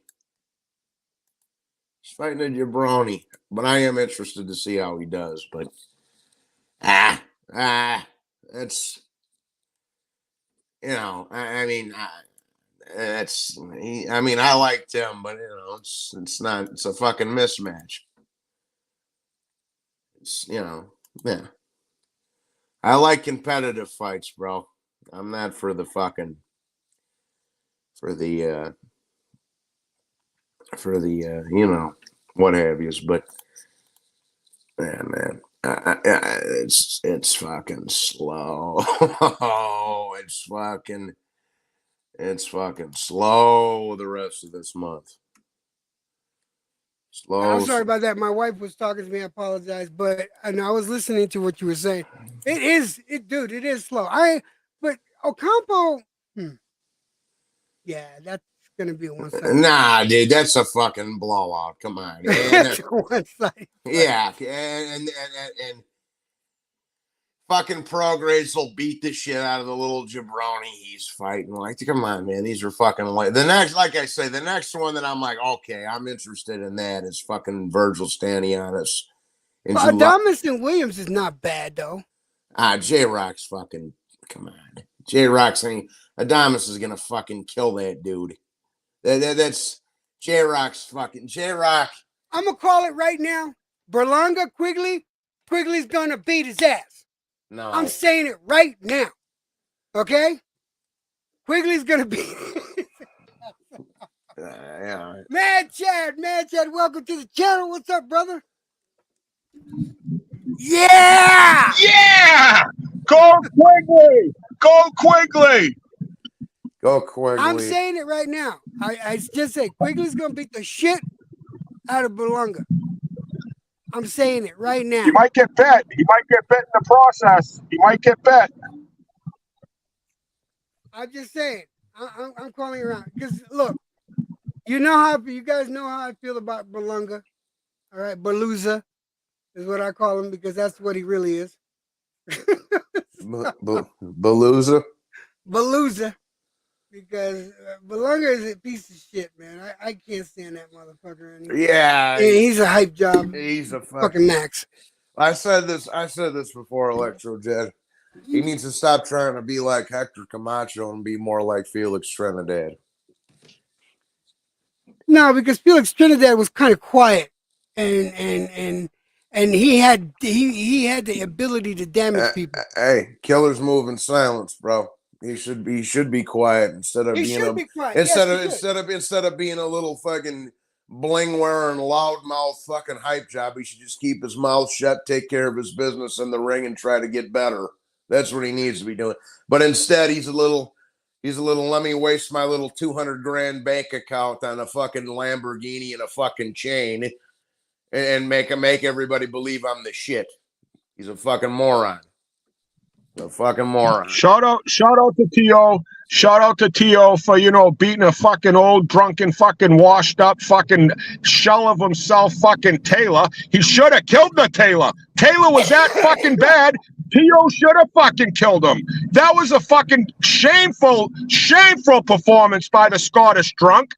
And then there was what even more shameful were the two fucking retarded judges that had it 15 whatever by one round. 15, what the fuck 15. Are these judges fucking drinking? I had it 8-4. I had it 9-3. So I think 9-3. It was a fucking one-sided fucking beatdown. It was a one-sided fucking fight. You're telling me one round different? It's a fucking draw? What the fuck? Yeah. I don't know what fight those guys saw. I really don't. Yeah, that was a little that was far from reality there. That didn't happen. Yeah, So and one of them if I Tio knew. gets knocked out in the last round, Taylor wins the fight. Or it's a Yeah, draw. well, the way it was No, scored, the a way 10-9 round would be a draw, Johnny. A 10-8 round would have gave it to fucking Taylor. Oh, yeah. Well, no, because no, because it would have been a. Oh yeah, it would have. You're right. You're right. It let me respond to Tony I'm like the Boswell. fucking boxing wizard with these numbers. Believe me. Let me respond to Tony Boswell. Tony, I want to stay married. If I make any bets, I spent all my betting money already this year. I have no more betting money. Now I have boxing money, but I'm not. That's to watch the boxing matches. So, but all betting money is gone. So unless you want me to get divorced, and you don't want that, right, Tony? Because then I'll be at your house.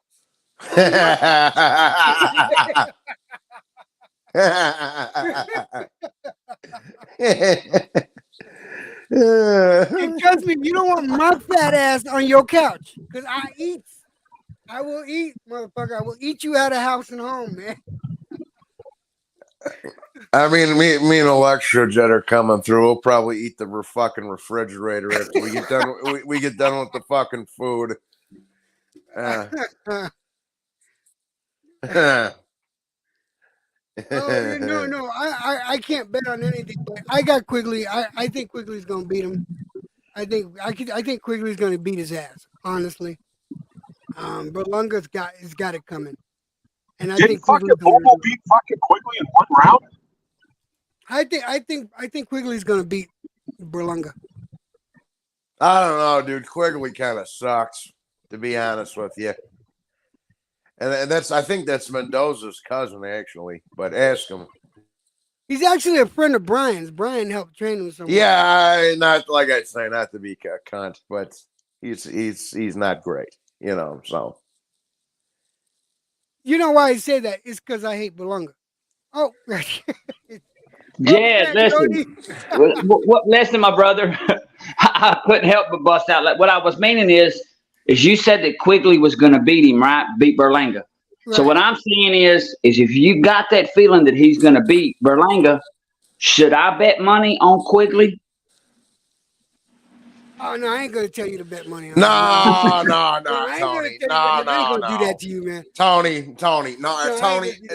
Do you know how much that would fucking pay? Do you know how much money that would pay at $1,000? Just like when I bet. Listen, a lot of people thought I was crazy when I bet on Bivol to beat Canelo, and I hit a good lick then. But imagine if you put 500 on Quigley to beat Berlanga or to stop him, that would probably be anywhere from 21 to 30 to 1 odds. That's Tony. That's what my uncle did. Because I called him from the can because I remember I was locked up for Canelo Bivol. I called him from the can. I was like, "Hey, put some fucking money on the rush." And I ain't gonna tell you how much to put, but put a little money on the rush. And he ended up putting 500 on Bivol, bro. So he made a nice little something there. Yeah, I bet a pretty good chunk on him too, and I hit good. But that's what I'm saying. I didn't think, I've got to go back and watch a little bit of Jason. But if you're seeing something, Electro Jed, listen, I lose more than that. Probably when the big fights come out, I usually either win 500 or 600, or sometimes I lose 500 or 600. You never know. The plant fight, I lost 600. I lost 100 to Raider, 2 to Jay Good, 50 and 100 here and there. I lost, like I said, 600 on the Plant Benavidez fight. But if you're seeing something, don't think I ain't gonna take a chance. No, hey, Tony, honestly, bro, I'm gonna tell you this straight up. If you're looking for a little bit, wait till Callum Smith fights Beterbiev, because I got the feeling that Beterbiev is gonna lose that night, bro. Johnny, I think so too. Jedi is in the house. What's up, Jedi? All right, I'm hopping off. Salute, guys. Bye. Take care. Salute, Tony. Tyler, he's not monetized, brother. He's not monetized. Yeah, Tyler, I'm not monetized. I mean, I have a PayPal and I have a Cash App. But I don't want no one donating if it's gonna hurt at all. If you can spare it and you want to, that's fine. That's cool. $1 or two, I'm happy with. But don't go hurting yourself trying to donate to me. Wait till I get to 1,000 subs and then I can put the super chat up there. But yeah, don't do nothing now if you can't afford it. So I feel bad if you do. Yeah. Fucking. But I won't feel bad if you're rich and you spend money, motherfucker. So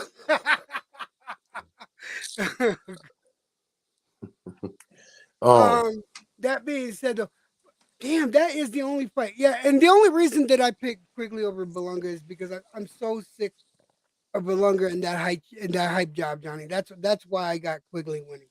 I want Quigley to win. He sucks, bro. He sucks. He's fucking the fucking guy. My dad's fucking great. Fucking he got beat dude. He got beat the fuck up by Steve Rolls and a 97-year-old fucking Triple G. Sent that fucking kid to fucking Neptune. Yeah. Yeah. He got a fucking bullshit decision over Steve Rolls and fucking Golovkin when he was fucking 48 years old. Fucking sent that cocksucker to fucking Saturn, dude. You know what fight I just recently watched? It actually looked like a pretty good fight. I didn't watch it live. I just watched it the other night. Which one? It was the Ortiz Ruiz fight.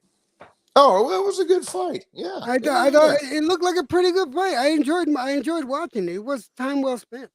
Andy Ruiz is lucky he got them fucking knockdowns, bro. Because I had that fucking fight 6 apiece. I think he bailed himself out with them. With the 2 knockdowns. Yeah, well, the knockdowns gave him 2. Right. Well, how many knockdowns? It was 2 knockdowns, right? Yeah, it was 2. I had that fucking fight 6 rounds apiece. I only gave it to Ruiz because of them couple of knockdowns. I had it 114, 112, bro.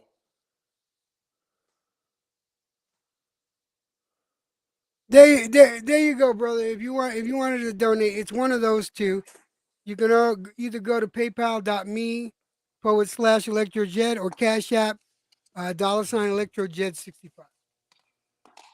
And I appreciate anything you donate. It's much appreciated. But like I said, not if it hurts, man. Not if it hurts. Yeah.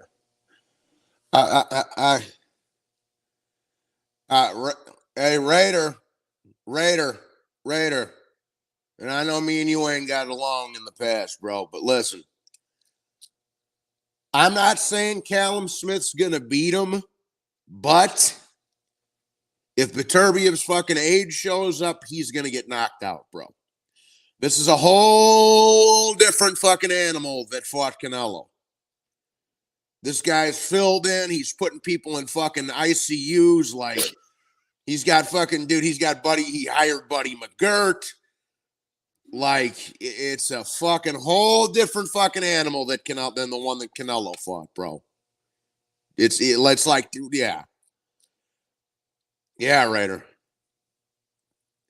Yes, yeah, he's Jorge Duran. Yes, Tyler. Yes, yeah. Yeah, no, yes. It doesn't say that there. Yeah, it's Jorge Duran. That's me. Yes, yeah. Jimmy, your mic's not on. Yeah. I'm a Duran, but I'm not one of the famous Durans, unfortunately. He's saying I got none of that Duran money. Electrojet saying fucking message in a bottle once upon a time. Or no, that was no, that was a message in a bottle was that was the police, my bad. Message in a bottle? Was the police. Yeah, that was police, yeah. Yeah, that was the police. Yeah, it doesn't matter. Fuck that. Oh, congratulations, Jimmy, DJ. Welcome to the panel. Congratulations, Jimmy. DJ. We were on the small bus. You know, it was easy to go with the favorite, Josh Taylor. But me, you, and 150, Big Say so. And Jed Kyle. And Jed Kyle. Jed Kyle. Jed Kyle and also Outlaw Jed. Yeah, Outlaw Jed. Yeah. That's the same person. That's the same guy. Yeah. Okay. Yeah. Literally, there were a small group of us, and we picked Teofimo because look, man, it's easy to pick the favorite, bro. this is where your boxing knowledge comes in these 50-50 fights, or when you pick an underdog.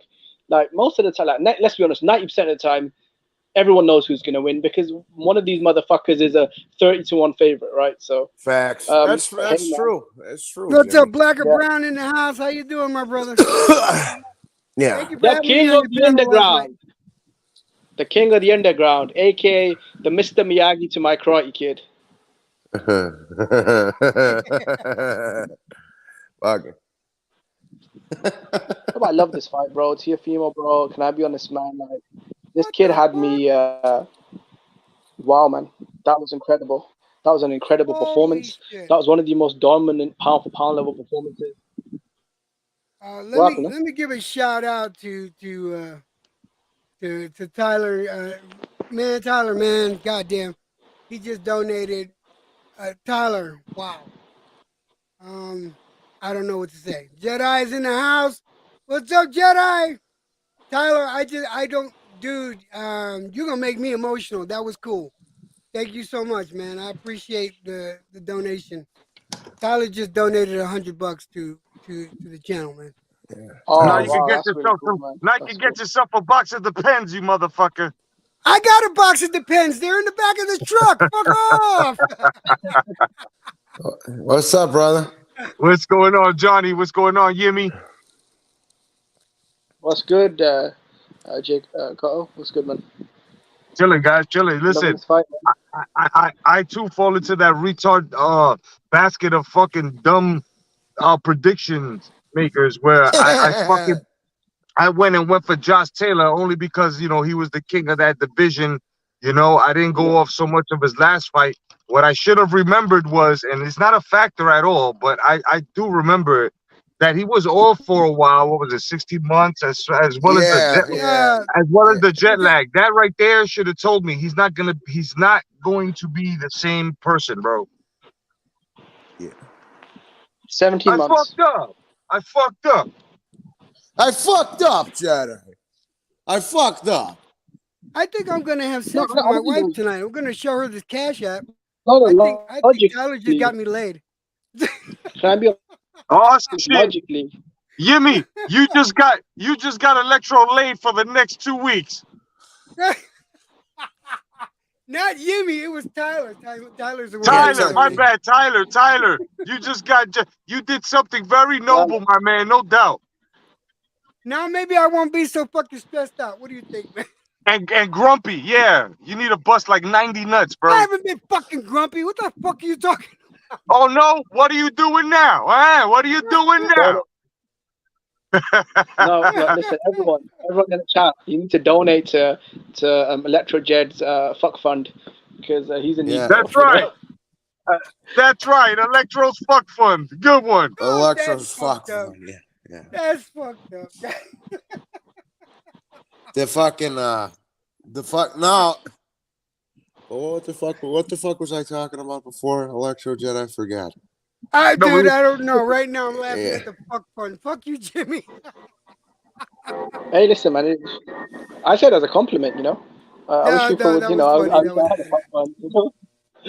Listen, this was an Dude, amazing you know, you performance from don't, you don't Teofimo. know how hard it was for me to keep, you know, like when people ask me who am I going for between Taylor and Tio, I was like Tio, and I got to put my head down because I knew I was going to hear shit Yeah, when I was on every my I, fucking chance time, time. no, everyone, I was especially Johnny, hey, you were yeah, I breaking was down the just gonna say psychological aspect. Like, Jimmy, this kid is weak. He looks shook. I said, bro, he's fucking Teofimo's a guy I clearly with anxiety issues. He's probably got OCD.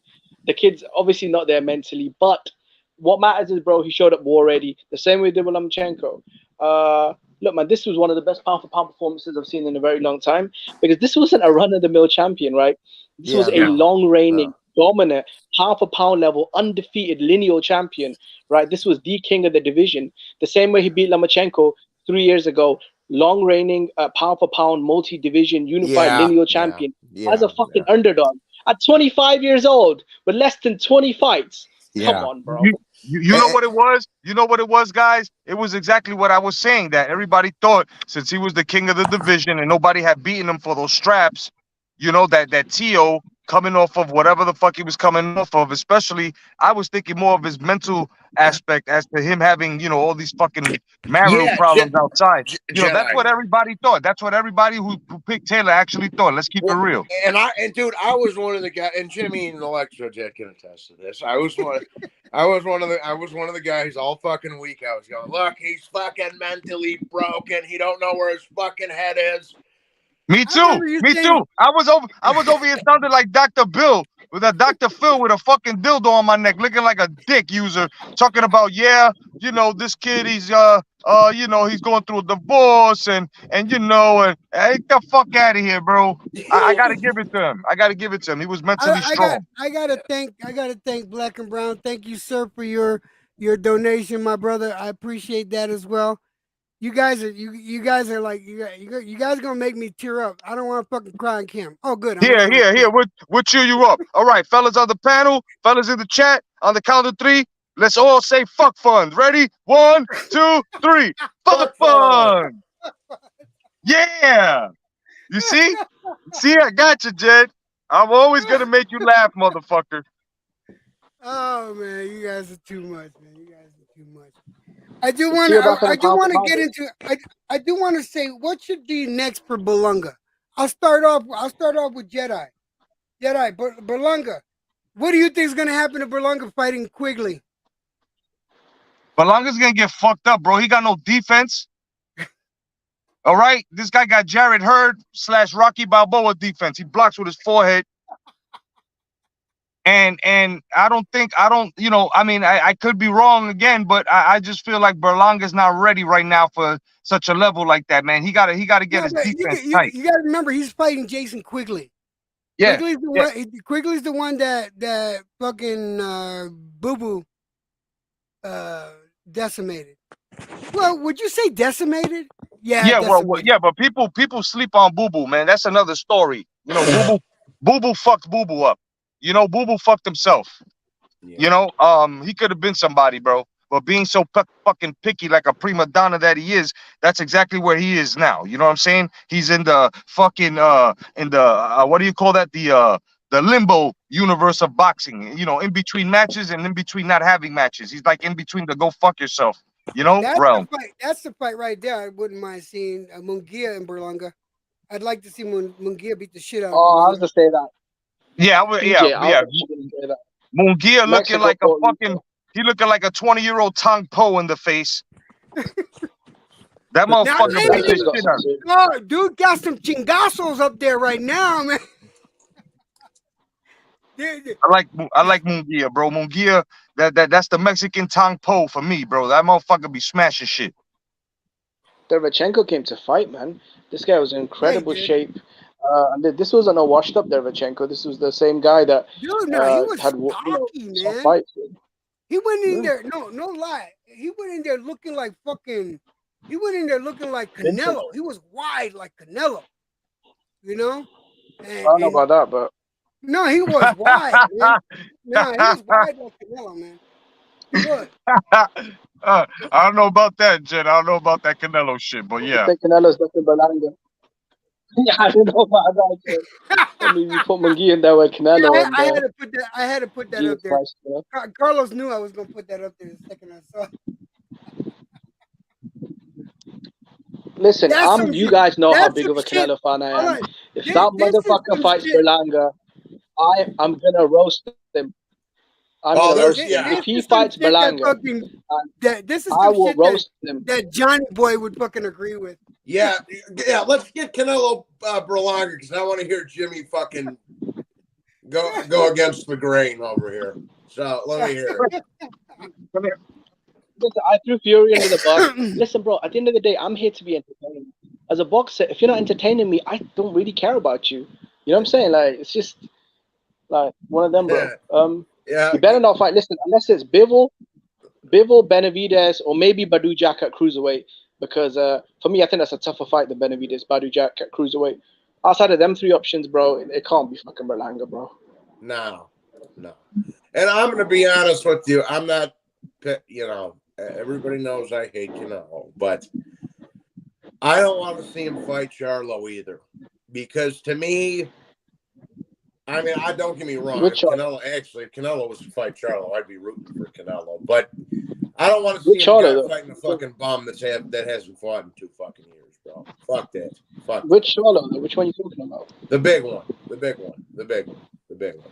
Okay. They both look like Grace Jones. Fuck them. Yeah.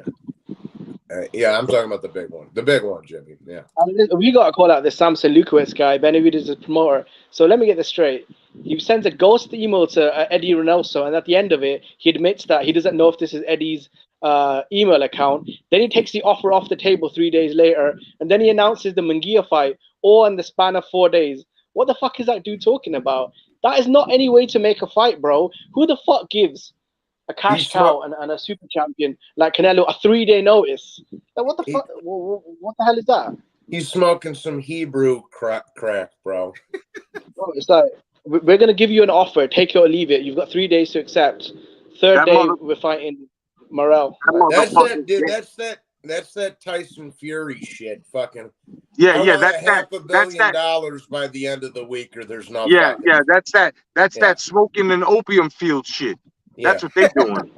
Them niggas is chasing the dragon hard, bro. Like, how do you come up with terms like that, bro? Yo, you got 3 days to answer me, a champion that's under you, or in the status of boxing under you. Answer me. And the Tyson Fury's a big old fucking pussy, bro. A pussy with the lips flapping in the wind, son. I got no respect for Tyson Fury. I think that as days go by and he keeps on with his fucking holding the WBC for ransom antics, I'm having more respect for fucking Wilder's fucking reign, bro. I'm getting close, bro. This nigga's driving me close to respecting Wilder's reign, son.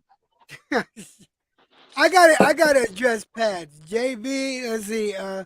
We need a ranking of your top 20 most disliked boxers of all time. We already know who's at number 1. I can't. We already know who's at number 1. I can't rank them, but I'll try to give you the names. 20's a lot.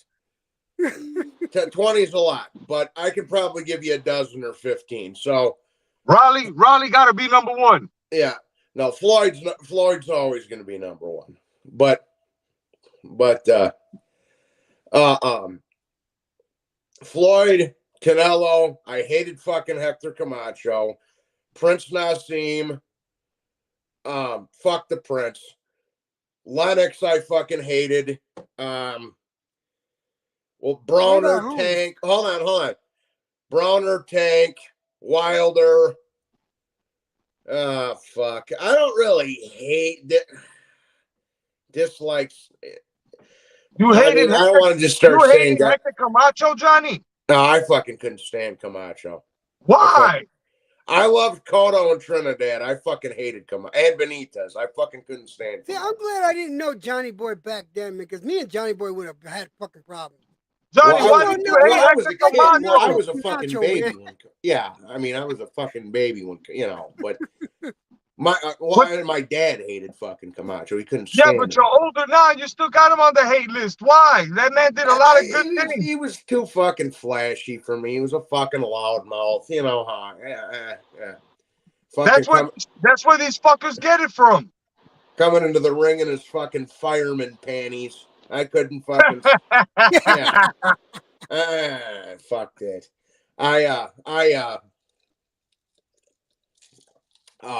What's it called? Who the fuck else? Who should I say? Okay, Camacho, Prince, Floyd, Canelo, Wilder, Tank, Brown, Mikey Garcia needs to be in there. Fuck Mikey. What's that? 9. Yeah, I mean, Andre, see, I don't hate Andre, Ted. He's just irrelevant to me. Like, he's just irrelevant to me, bro. Like, we can throw the Charlo sisters in there.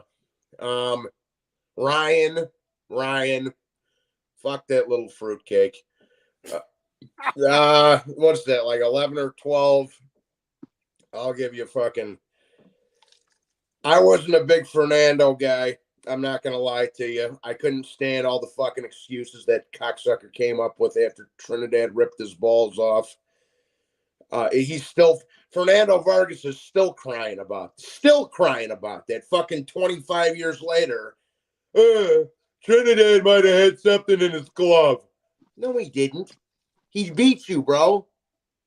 I saw Fernando, and then Fernando went in there, juiced the fuck up, and De La Hoya still beat the shit out of him. And he was, no, he never beat me. You know, like I couldn't stand Fernando.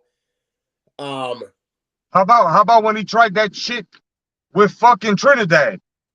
That's what I said. Yeah, he's still crying about getting beat the fuck up by Trinidad 20-something years later. Well, He's the go one ahead, that Jimmy. punched. I run Oxnard. Let me tell Fuck Tyler. Oxnard.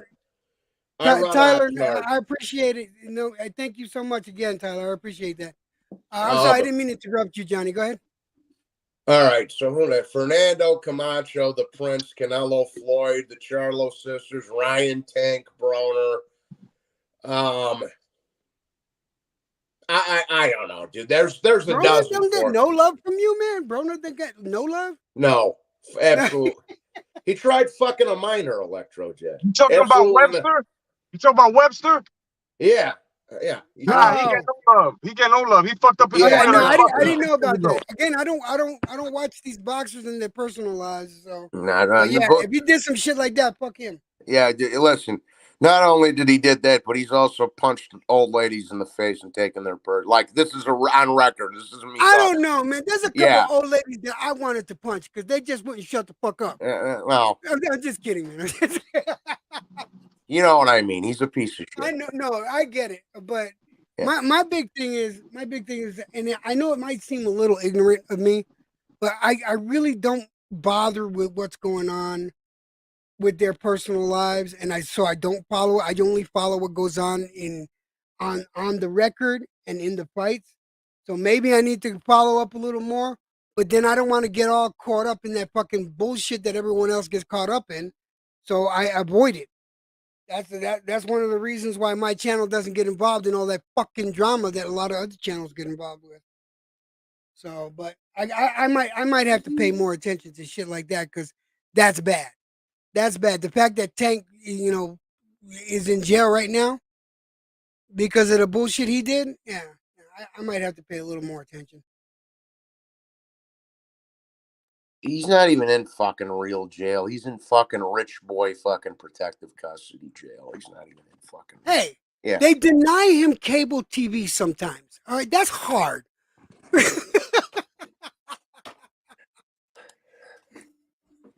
Yeah. What's up, Mad Dog? How you doing, brother? Yeah, he's a fucking. I don't know. He's a fucking asshole. But what I'm gonna do now, because I'm at 156. I'm gonna shut it down because I got shit to do today. We're actually gonna go check out some bathrooms that we're gonna have. We're getting the bathrooms done in the house next door. yeah, the house we just bought. So they're gonna work on our back. We're looking at some designs for bathrooms. So we're gonna go. I got an appointment today. But guys, Johnny, Jedi, Jimmy, Mad Chad, I want to thank all you guys for coming up on here on the panel. I wasn't planning on doing a panel, but you guys, y'all make me do the panel. It don't matter. So, Johnny, thank you for coming up here. I want to thank everybody in the chat. I want to thank all those I want to thank Tyler, and I want to thank Black and Brown for the donations today. It's going to go to good use. It's going to go to the StreamYard and to my channel. I appreciate that, guys. I will be doing another Aftermath, but it's got to be an important fight. So you probably won't see an Aftermath for a while. I'll probably do another Let's Talk, but you'll catch me on Johnny's stream, Jedi stream, Black and Brown stream. You'll find me at the real motherfuckers streams. And support these other guys, please. Make sure if you're not subscribed to Johnny, make sure you subscribe to him. Subscribe to Jedi. Thank you. Subscribe to Black and Brown, and subscribe to Mad Chat. Yeah, thanks. Keep it real. I love you guys. Peace out. Hold on, Johnny. Don't go nowhere. Peace out, everybody. All right, guys. Take care.